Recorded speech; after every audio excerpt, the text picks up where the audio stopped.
Hello hi friends, ನೀವು ನೋಡ್ತಾ ಇದ್ದೀರಾ ಪುಟ್ಟಮ್ಮನೆ ಅಡುಗೆ. ಇವತ್ತಿನ ವಿಡಿಯೋದಲ್ಲಿ ನಾನು ಬೀದಿ ಬದಿಲೆಲ್ಲ ಮಾರ್ತಾ ಇರ್ತಾರೆ. ನಮಗೆ ಪಾನಿಪುರಿ, ಗೋಲ್ಗಪ್ಪ ಅಂತಂದರೆ ತುಂಬ ಇಷ್ಟ. ಯಾರಿಗಿಷ್ಟ ಇರಲ್ಲ ಹೇಳಿ?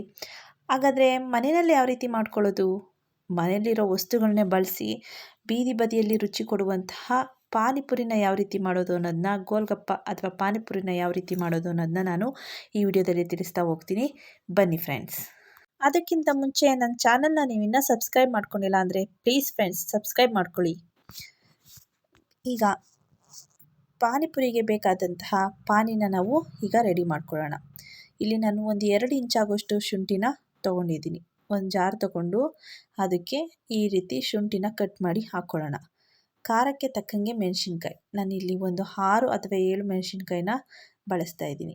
1 ಹಿಡಿಯಾಗೋಷ್ಟು ಪುದೀನ ಸೊಪ್ಪು ಈ ರೀತಿ ತೊಳೆದು ಹಾಕ್ಕೊಬೇಕು. ಪುದೀನ ಸೊಪ್ಪು ಮತ್ತು ಕೊತ್ತಂಬರಿ ಸೊಪ್ಪು ಎರಡನ್ನೂ ಕೂಡ ನೀಟಾಗಿ ವಾಶ್ ಮಾಡಿ ನೀವು ಹಾಕ್ಕೊಬೇಕಾಗುತ್ತೆ.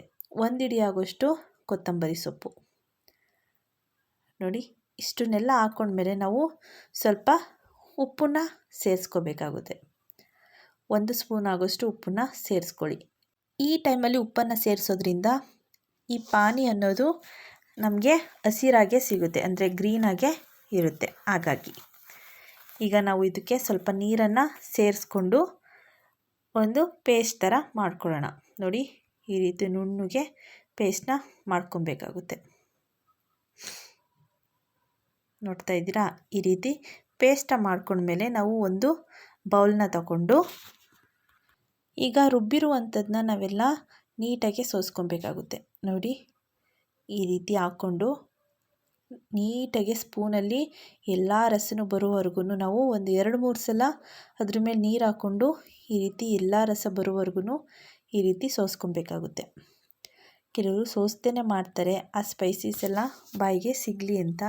ಆದರೆ ಈ ರೀತಿ ಮಾಡೋದ್ರಿಂದ ತುಂಬ ಟೇಸ್ಟಾಗಿರುತ್ತೆ ಮತ್ತು ಮಕ್ಕಳು ಕುಡಿತಾರಲ್ವ, ಹಾಗಾಗಿ ಈ ರೀತಿ ಮಾಡ್ಕೊಳ್ಳಿ.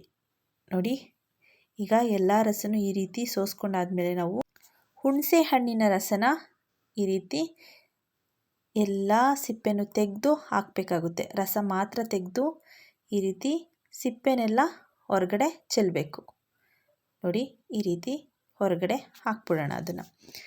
ಈಗ ಅದಕ್ಕೆ ರುಚಿಗೆ ತಕ್ಕಷ್ಟು ಉಪ್ಪು, ನಾವು ರುಬ್ಬಬೇಕಾದ್ರೇ 1 ಸ್ಪೂನ್ ಉಪ್ಪು ಹಾಕಿದ್ದು, ನೀವು ರುಚಿ ನೋಡಿಕೊಂಡು ಉಪ್ಪನ್ನ ಸೇರಿಸ್ಕೊಳ್ಳಿ. ಈಗ ನಾವು ಅದಕ್ಕೆ ಸ್ವಲ್ಪ ಚಾಟ್ ಮಸಾಲ ಮತ್ತು ಗರಂ ಮಸಾಲ ಇಷ್ಟನ್ನು ಸೇರಿಸ್ತಾ ಇದ್ದೀನಿ. ನಿಮಗೆ ಬೇಕು ಅಂತಂದರೆ ಅಚ್ಕಾರದ ಪುಡಿನೂ ಸೇರಿಸ್ಕೋಬೋದು. ಇಲ್ಲಿ ಮೆಣಸಿನ್ಕಾಯಿ, ಹಸಿಮೆಣಸಿನ್ಕಾಯಿ ತುಂಬ ಖಾರ ಇರೋದ್ರಿಂದ ನಾನು ಅಚ್ಕಾರದ ಪುಡಿನ ಸೇರಿಸಿಲ್ಲ. ಇದ್ರ ಜೊತೆಗೆ ನೀವು ಆಮ್ಚೂರು ಪೌಡರ್ನು ಕೂಡ ಸೇರಿಸ್ಕೋಬೋದು. ಆಮ್ಚೂರು ಪೌಡರ್ ಅಂತಂದರೆ ಮಾವಿನಕಾಯಿದು ಪುಡಿ ಮಾಡಿರುವಂಥದ್ದು. ಆಮ್ಚೂರು ಪೌಡರ್ನು ಕೂಡ ಸೇರಿಸ್ಕೋಬೋದು. ಇದನ್ನೆಲ್ಲ ಸೇರಿಸ್ಕೊಂಡ್ಮೇಲೆ ನೀಟಾಗಿ ಮಿಕ್ಸ್ ಮಾಡ್ಕೊಳ್ಳಿ. ನೋಡಿ, ಈ ರೀತಿ ಚೆನ್ನಾಗಿ ಮಿಕ್ಸ್ ಮಾಡ್ಕೊಳ್ಳಿ. ನೋಡ್ತಾ ಇರ್ಬೋದು, ತುಂಬ ಟೇಸ್ಟಾಗಿರುತ್ತೆ. ನೀವು ಒಂದು ಸ್ವಲ್ಪ ರುಚಿ ನೋಡಿ, ಇನ್ನೊಂದು ಸ್ವಲ್ಪ ರುಚಿ ಏನಾದರೂ ಬೇಕು ಅಂತಂದರೆ ಸೇರಿಸ್ಕೋಬೋದು. ಕೊನೆಯದಾಗಿ ಸಣ್ಣ ಕಟ್ ಮಾಡ್ಕೊಂಡಿರುವಂತಹ ಕೊತ್ತಂಬರಿ ಸೊಪ್ಪನ್ನ ಸೇರಿಸಿದ್ರೆ ನಮಗೆ ಗೋಲ್ಗಪ್ಪ ಅಥವಾ ಪಾನಿಪುರಿಗೆ ಬೇಕಾದಂತಹ ಪಾನಿ ರೆಡಿಯಾಗುತ್ತೆ. ಈಗ ಬೇಯಿಸ್ಕೊಂಡಿರುವಂತಹ 2 ಆಲೂಗೆಡ್ಡೆನ ತಗೊತಾ ಇದ್ದೀನಿ. ನೋಡಿ, ಇದು ಮೊದಲೇ ಬೇಯಿಸಿ ಇಟ್ಟಿರುವಂತಹ ಆಲೂಗೆಡ್ಡೆ. ಇದನ್ನು ಈ ರೀತಿ ಕೈನಲ್ಲೇ ಚೆನ್ನಾಗಿ ಸ್ಮ್ಯಾಶ್ ಮಾಡ್ಕೊಳ್ಳಿ. ನೋಡಿ, ಕೈನಲ್ಲೇ ಸ್ಮ್ಯಾಶ್ ಮಾಡಿದ್ರೆ ಸ್ಮ್ಯಾಶ್ ಆಗುತ್ತೆ. ಅಂದರೆ ಸ್ವಲ್ಪ ಉಪ್ಪಾಕಿ ಬೇಯಿಸ್ಕೊಂಡಿರುವಂತಹ ಆಲೂಗೆಡ್ಡೆ. ಇದಕ್ಕೆ ನಾವು ಸಣ್ಣಕ್ಕೆ ಹಚ್ಕೊಂಡಿರುವಂತಹ ಈರುಳ್ಳಿನ ಸೇರಿಸ್ಕೊಳ್ಳೋಣ. ಸಣ್ಣಕ್ಕೆ ಹಚ್ಕೊಂಡಿರುವಂಥ ಒಂದು ಮೀಡಿಯಮ್ ಸೈಜ್ ಈರುಳ್ಳಿ, ಅದ್ರ ಜೊತೆಗೆ ಸ್ವಲ್ಪ ಕೊತ್ತಂಬರಿ ಸೊಪ್ಪು. ನೋಡಿ, ಕೊತ್ತಂಬರಿ ಸೊಪ್ಪು, ಅದ್ರ ಜೊತೆಗೆ ಸ್ವಲ್ಪ ಹಚ್ಚ ಖಾರದ ಪುಡಿ ಮತ್ತು ಚಾಟ್ ಮಸಾಲ, ಗರಂ ಮಸಾಲ, ಈ 3 ಸೇರಿಸ್ಕೊಂಡು ಮತ್ತು ರುಚಿಗೆ ತಕ್ಕಷ್ಟು ಉಪ್ಪನ್ನ ಹಾಕ್ಕೊಳ್ಳಿ. ಅಂದರೆ ನಾವು ಆಲೂಗೆಡ್ಡೆಗೆ ಉಪ್ಪಾಗಿ ಬೇಯಿಸ್ಕೊಂಡಿದ್ದೀವಿ. ಒಂದು ಅರ್ಧ ಸ್ಪೂನಷ್ಟು ಉಪ್ಪು ಹಾಕಿದ್ರೆ ಸಾಕಾಗುತ್ತೆ. ನೋಡಿ, ಇಷ್ಟು ಉಪ್ಪು ಹಾಕಿದ್ರೆ ಸಾಕಾಗುತ್ತೆ. ಇದನ್ನು ನೀಟಾಗಿ ಮಿಕ್ಸ್ ಮಾಡ್ಕೊಳ್ಳಿ. ಎಲ್ಲ ಚೆನ್ನಾಗಿ ಬೆರೆಯೋವರೆಗೂ ನಾವು ಈ ರೀತಿ ಕೈನಲ್ಲೇ ಮಿಕ್ಸ್ ಮಾಡ್ಕೊಳ್ಳಿ. ನೋಡಿ, ಆಲೂಗೆಡ್ಡೆ ಎಲ್ಲ ಆಲೂಗೆಡ್ಡೆಗೆ ಸ್ಪೈಸಸ್ ಎಲ್ಲ ಚೆನ್ನಾಗಿ ಮಿಕ್ಸ್ ಆಗಬೇಕು. ಅಲ್ಲಿವರೆಗೂ ಚೆನ್ನಾಗಿ ಮಿಕ್ಸ್ ಮಾಡ್ಕೊಳ್ಳಿ. ನಾವು ದಿನ ಹೋಗಿ ಈ ಹೊರಗಡೆ ತಿನ್ನೋದ್ರ ಬದಲು ಮನೆಯಲ್ಲೇ ಈ ರೀತಿ ಮಾಡಿಕೊಟ್ರೆ ಮನೆಯವ್ರಿಗೂ ಕೂಡ ಖುಷಿಯಾಗುತ್ತೆ ಮತ್ತು ಮಕ್ಕಳು ಕೂಡ ಇಷ್ಟಪಟ್ಟು ತಿಂತಾರೆ.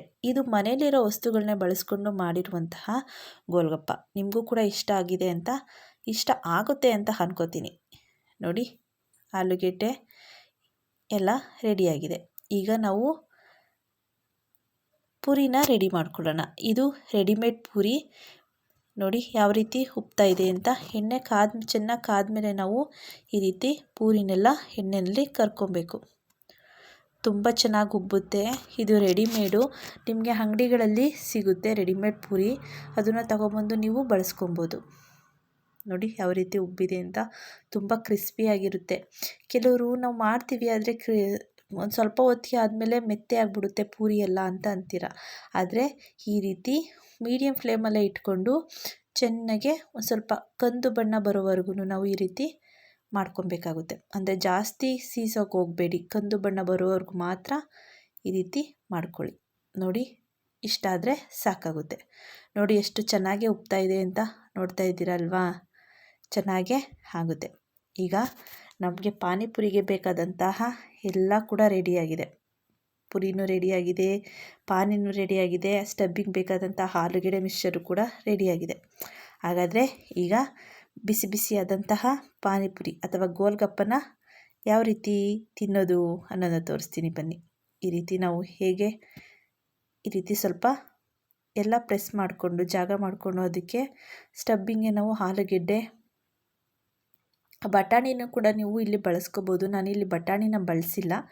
ನೀವು ಬೇಕು ಅಂತಂದರೆ ಆಲೂಗೆಡ್ಡೆ ಜೊತೆಗೆ ಬಟಾಣಿನೂ ಕೂಡ ಬಳಸ್ಕೋಬೋದು.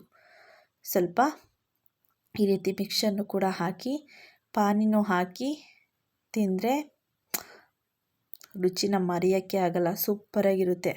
ನೀವು ಬೀದಿ ಬದಿನಲ್ಲಿ ತಿಂತೀರಲ್ಲ ಆ ಟೇಸ್ಟೇ ಕೊಡುತ್ತೆ. ಸೂಪರಾಗೇ ಇರುತ್ತೆ. ನೀವು ಕೂಡ ಮನೆಯಲ್ಲಿ ಒಂದು ಸಲ ಟ್ರೈ ಮಾಡಿ ನೋಡಿ. ಹೇಗಾಗಿತ್ತು ಅಂತ ನನಗೆ ಕಾಮೆಂಟ್ ಸೆಕ್ಷನಲ್ಲಿ ಕಾಮೆಂಟ್ ಮಾಡಿ ತಿಳಿಸಿ ಫ್ರೆಂಡ್ಸ್. ನಿಮಗೂ ಕೂಡ ಈ ಪಾನಿಪುರಿ ರೆಸಿಪಿ ಅಥವಾ ಗೋಲ್ಗಪ್ಪದ ರೆಸಿಪಿ ಇಷ್ಟ ಆಗಿದೆ ಅನ್ಕೋತೀನಿ. ಇಷ್ಟ ಆಗಿದೆ ಪ್ಲೀಸ್ ಒಂದು ಲೈಕ್ ಮಾಡಿ, ನಿಮ್ಮ ಫ್ರೆಂಡ್ಸ್ಗೂ ಫ್ಯಾಮಿಲಿ ಮೆಂಬರ್ಸ್ಗೂ ಶೇರ್ ಮಾಡಿ. ನನ್ನ ಚಾನಲ್ನ ನೀವು ಇನ್ನೂ ಸಬ್ಸ್ಕ್ರೈಬ್ ಮಾಡ್ಕೋದೇನೆ ನೋಡ್ತಾ ಇದ್ದರೆ ಪ್ಲೀಸ್ ಸಬ್ಸ್ಕ್ರೈಬ್ ಮಾಡ್ಕೊಳ್ಳಿ ಫ್ರೆಂಡ್ಸ್. Thank you all.